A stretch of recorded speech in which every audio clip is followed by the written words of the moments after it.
Welcome back to Content Classroom. And this week we're going to be discussing what equipment do I need to get going with video, whether that's for a podcast, whether it's for a webinar, interviews, or just more regularly creating content. I've covered this topic a few times before, but it's worth updating and saying again, because quite honestly, I still get the same questions from people out there. So I want this to reach as many people as possible. My first answer is going to be a surprising one for most of you.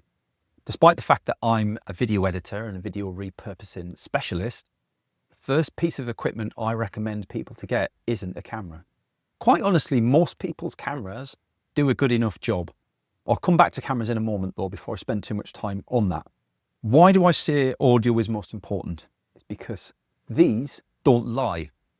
These do. Think about it, you've got blind spots, right? We know this. If you're a driver, you know you have blind spots in the car. You know that we've all done the optical illusion where things disappear as we bring them closer to us on the little images on the piece of paper. Our eyes will tell us that something is there just to pacify our brain, to make it believable. But our ears hear everything. So if the sound isn't quite right, that's the first thing people will notice. And when the sound is premium quality, that is also something we'll notice. Now, we might not necessarily be the first thing we shout about, because if it's done right, it should just be good. But believe me, in here, when we're processing things, that is definitely a conversation that we're having with ourselves. Do we need to spend hundreds and hundreds of pounds or dollars on expensive microphones? No, is the honest answer. So I've bought more than my fair share of these bad boys. I have that one because it's handy for Teams meetings and Zoom meetings where I don't need to specifically set anything up, but it gives a good sound quality when I do. Hands on heart, it doesn't give the sound quality I'd like it to. Next level up from that would be one of these microphones where you've got to plug it into a sound card and it does the filtering and amplifying and graphic equalization and all of so many toys and tools.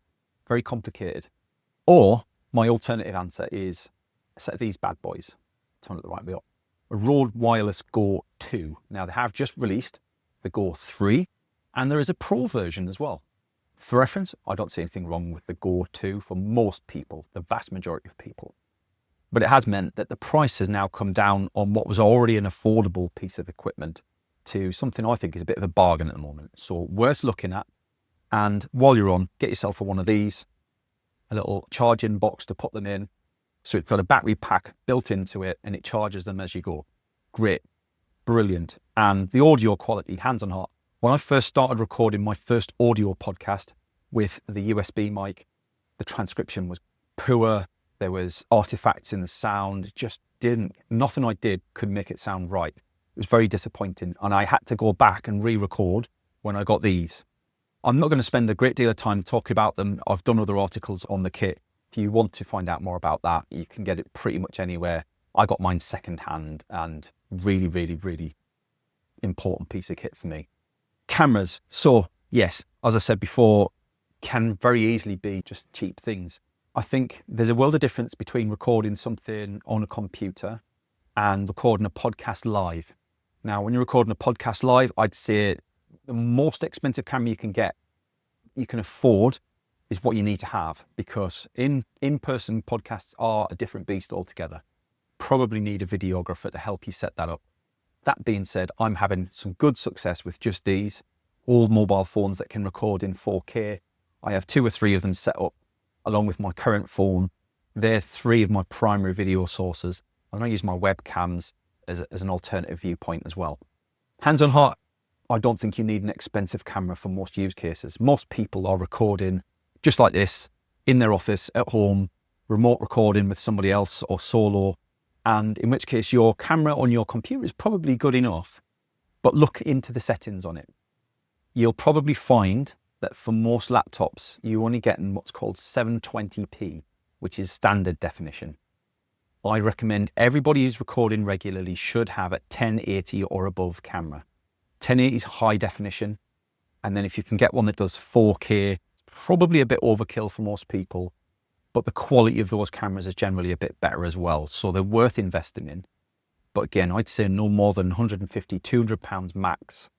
Unless you want to go pro and get like, the standalone DSLR cameras that a lot of people use on the premium sort of stuff.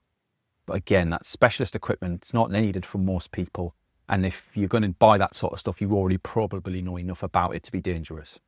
Aside from that, lights. So I'll show you this one. This is my little fill light that just sits on my desk. It's great for removing the shadows. I'm in a bit of a cupboard here, so just something to reflect the light back at me so I'm not sat in shadow. That's really useful. And I can adjust the colour of it. Let me see if I can do it there. I can adjust the colour of it so I look a bit more of a natural, I guess, skin colour. I quite like it on that whiter one. £40 from Amazon, pretty cheap. I don't think most people need more than that for a podcast recording. And that's it, right? That's all you need to get going. So many people are coming to me and demanding to know, like, well, what camera do I need to have? How expensive does it need to be? And quite honestly, with those few bits of kits, you're looking at a maximum £200-300 setup.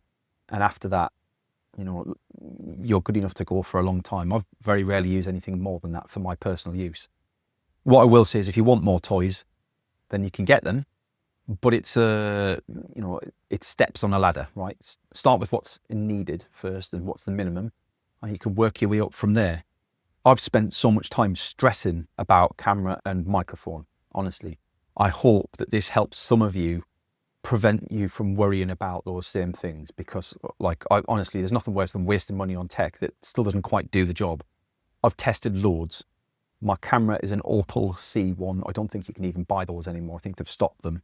You can get an Opal Tadpole, which is the replacement of that now. But most 4K webcams will be fine, honestly. Let me know how you get on. I hope that's useful for those of you who are thinking about setting up and worrying about what equipment you have. Let me know if you've got any other questions, and always happy to answer them. I'll see you next week on Content Classroom.